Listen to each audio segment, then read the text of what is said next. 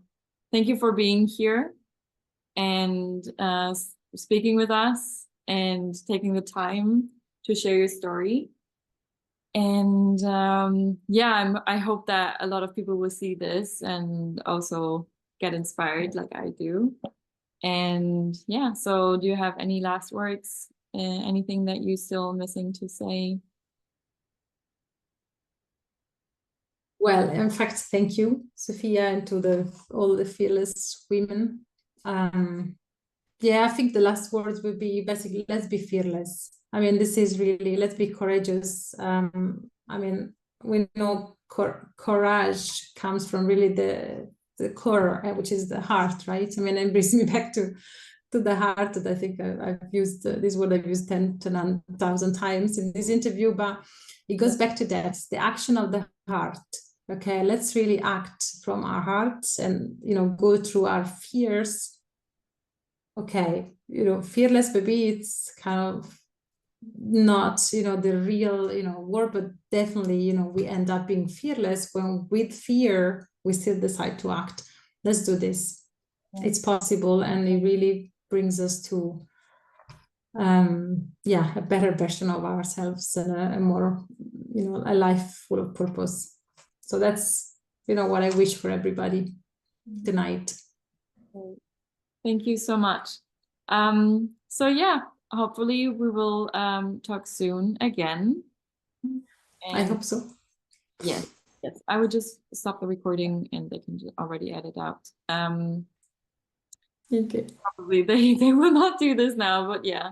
Thank you so much for everyone who is watching, and see you in the next episode. Bye. How can I end the recording? There we go. Being a technician pro. There we go.